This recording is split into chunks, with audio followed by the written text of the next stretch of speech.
on the IG video. Perfect. All right. Yeah, I just hit record right now, man. I just want to pick up where we left off when we was on FaceTime. You know, Okay. I want to first start off by saying thank you for coming on the Rolling Pin podcast as a guest. Yeah, thanks for having me. Definitely.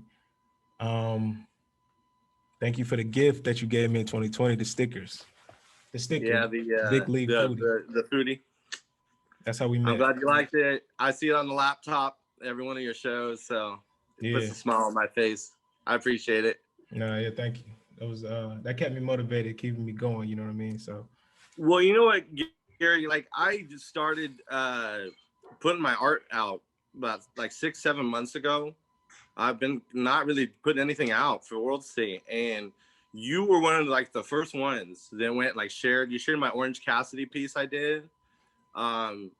You were on there with somebody else. You guys said nothing but great things about it, man, and everything that you've been doing for the art community, sharing, promoting everybody else, it's so appreciated, man. Like everybody notices it.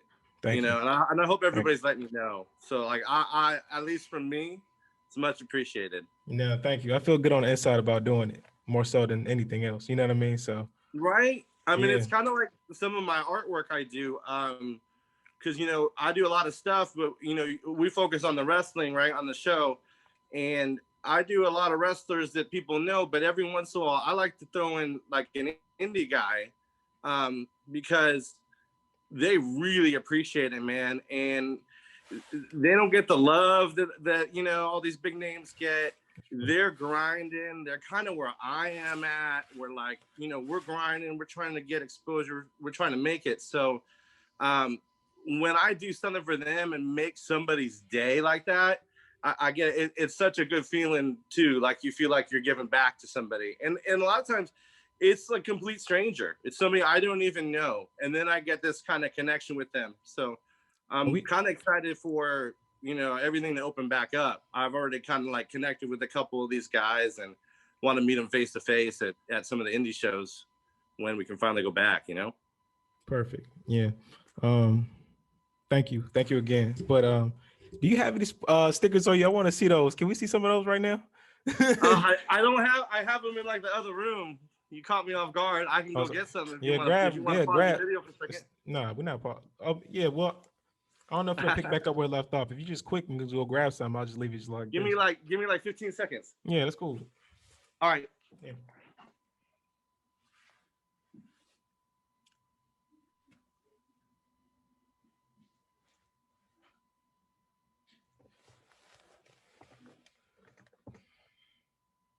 Hopefully he has some wrestling stickers. Those wrestling stickers would be really, really nice. Because they value at the same much as sports cards are. So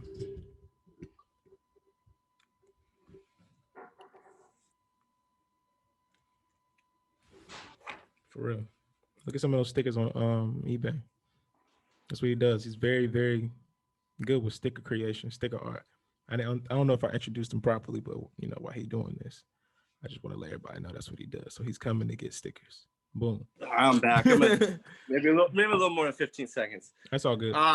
Yeah. So like to make it like instead of grabbing everything, I mostly just grab my water bottle because it's kind of sticker bomb like crazy.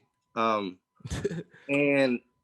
I do a lot of them are like sports related. So like the reason I do the stickers, Gary, is I'm producing the artwork, and then I have people out there and they wanted like a piece of it, in some way. And it's a really affordable way to get my art out there. And was that on the water bottle? Is that on the water bottle? Somebody buys them for $3 or $4. Cost me a stamp and envelope and to make it. And it's a nice format for me to get stuff out there.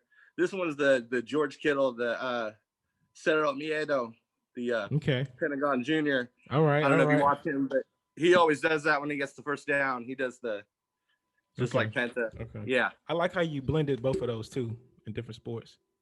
Yeah, right. Well, I mean, like a lot of my work, I'm always trying to look like for an angle, like something people haven't seen before. So like not everything's that way. Sometimes I straight up draw somebody, but if you go look, like I did stuff like when I did like this it's I don't know if you can see it, but it's the Post Malone, and I made him the postman. So he's got all the postal gear. He got his yellow Crocs, his signature Crocs on, and all that kind of stuff. So are you? Oh, go ahead. No, you go ahead, man. No, are you currently watching any of the major wrestling right now? I don't know about indie, but what about Raw and SmackDown? Are you currently watching that? I watch Raw, SmackDown, AEW, and Impact pretty religiously. If something I'm behind on, if anything, it's usually NXT. I'm like a few behind on that. And to be honest, I haven't watched SmackDown yet. I think it was on last night. I watched like maybe the first 20 minutes. What do you think about Big E right now, or Big E as a person, or Big E as a wrestler? Like, describe Big E in the last time you saw him. I don't know when the last time you did see him. Big E's great, right? So like, I almost feel like New Day really misses him. Like, I know like Kofi and Xavier are still New Day, but man, like Big E would do the big intro for everybody, and he's just got such a big personality, and I think that's why they put him on his own, is he can hold it on his own. Like, he's got no problem. That guy can cut a promo like anybody. It's always entertaining. I never see Big E and go like, oh man, I want to skip ahead, I got you. So, and then his wrestling, I mean, the dude's a monster. He's huge. I love to see him pick up and throw guys. That's kind of one of my like favorite things. If you're a big guy, a big wrestler, I want to see you picking guys up and putting them down. I got you. I'm not much of the fan of the big guys that just punch, kick, or that, in general, I'm not really a fan of the agility moves. Less agility, more power. In general, I'm not really a fan of the I call them like the 3-move guys. Like, you used to play the old Nintendo game, and they have you got A and B. It's like punch and kick, maybe a clothesline. I'm more into I mean, not every guy's got to be a high flyer or anything, but there's technical wrestling. There's so much more to it than let me just keep punching a guy. I know you do. I feel like some of the top guys are the guys that kind of come back for a little bit, kind of get away with that a little bit. Yeah. So I know you do the stickers. I recently bought a Big E sports card. Okay. How do stickers and sports card relate? Do they relate in any way? Because what I see online is that the stickers are kind of like looked at in the same light. I don't know if that's true or not, in the same form of art. I would say it's a similar category. So like, I have a friend of mine that has a sticker collection, like you'd have a card collection, and he told me he's got like a whole binder, and he collects it from all kinds of different artists. So in a way that's related. I think like the difference maybe, with card collecting and stuff, everything gets, kind of limited. So, and then you have like value. There's only so many. So maybe something, and I've seen some artists do that. They'll put things out for a limited amount of time. Like maybe this prints out for this week only. And it does create like a little more demand, because if you're a fan of that artist and you missed it, you missed it. Like you got to try to find someone else that bought it. And it's interesting thing to do. I don't think I really have the following to do something like that. I'd rather I have stuff out there, and for now people buy it. But I think something like that, if you did something limited and you have enough of a following, you could definitely translate something with stickers like a trading card. It's the same thing. I got you. Create a demand, and a collectible. I got you. Yeah. Or a piece of art. Yeah. And then I don't know. I mean, some of these cards are amazing. They did a thing last year, Topps. It's called I think Project 2020. And they hit it again. And they took all these like classic cards, and they gave them these artists that really think outside the box, and they just created this really cool images with them. And then they went and reproduced them. And then the same thing. I think they were available for like 2 or 3 days. And then you can buy it. You don't have to go find it in a pack or anything. But once it's gone, it's gone. There's no more of them. So that's kind of like how cards really kind of can, create a demand, Yeah. Limiting the supply. I don't want to hold you up too long, but jumping back to your stickers too, because I want to shed some light on this. What was who was the biggest name that you got your stickers to? Because I know that, I think somebody that you said was associated with All your right. stuff, you got them out to him, but I just want to know who. I got a couple cool stories. We'll share the one on the stickers getting back. So I've only gotten 2 stickers back right now, autographed. They're both from the 49ers. So what I did is I did this thing called I did a bunch of the 49ers as Niner Gang. So the rapper E40, Barry, a legend. I mean, he's the man here. Did a song, Bang Bang Niner Gang. And so I kind of thought it'd be funny. I'll take a bunch of the Niner guys. I'll get them a little bit, ganged up. And so I sent them to the players, just, the stadium. And I wasn't really expecting it back, but I wrote them all a little note and said, these are for you. I'm a big fan. So I kind of gifted them a set, which is, and then I said, there's a duplicate of yours. If you have the time, I'd appreciate if you sign and send back with my self-addressed stamped envelope. And so I sent them, those are the only ones I really sent to somebody. And then I waited, and you know how it is, you kind of wait, and then I forgot about it. And then I got some random mail back, and I almost thought like, oh, is this something I sent out, got returned to sender or something weird? And I wasn't thinking about it. And then I was like, oh no, it's one I sent back. So the first one I got was from the coach, Coach Shanahan, the 49ers. And I love it because he wrote Bang Bang on the signature on it. Awesome. It's so cool, right? That's definitely awesome. And then the second one I got, which was maybe a month later, was Jimmy Garoppolo, the Jimmy G. And then, he didn't write Bang Bang, but he signed it.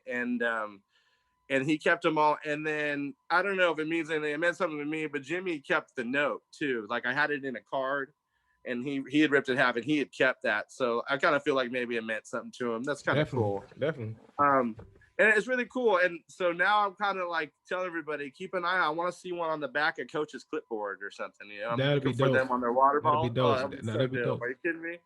I'd what freak about out. What about like how would you incorporate? How would you do that in wrestling instead of it being a clipboard? Like, what if you did like a wrestler that had stickers associated with them? How would you do that? You know what I mean? That's something. And then I don't know. Maybe I can assist with that in any way. Yeah, I don't know. It's kind of funny. So I do this little thing on my page. It's called Sticker Attorney, and I run this whole season. And what I do is I put my designs up, and then I let all my followers vote. And then what happens is the winner, I make the sticker, and then and then I have it for sale. And I have this other little thing where somebody can win free stuff. Everybody likes free stuff. And so unfortunately, like all my followers are not enough wrestling fans. I need more wrestling fans. The wrestling designs never win. So I haven't made one wrestling sticker yet. You can use my platform. I can do it on my own. But I'm saying, let me know, Gary. I'm saying you can use you can use my platform for that. You know what I mean? That's available to you to make sure your art gets showcased. I still love the Orange Cassidy I did. I mean, that one's so fire. Yeah. And the funny thing is like most of these I do for myself. It's just something that, like, man, I want something dope like that. Like, I got ideas in my head, and then it's cool to have the ability to translate something like that onto, a sticker or something, and then I can show people, It should always be for yourself. And share it with everybody else. It's been a lot of fun. Definitely. Yeah. Well, I don't want to take up too much of your time. That was Guy Sliwinski. I want to make sure I'm pronouncing that correctly. I don't want to do you wrong. You got it perfect. Yeah. Sliwinski. Thank you. Hey, thanks for having me, Gary. Definitely. We're gonna keep rapping though. We're gonna keep talking on Instagram. My messages, my DMs are always open. So hit me up anytime, man. Yeah. Same way. All right. All right, Doc. All right.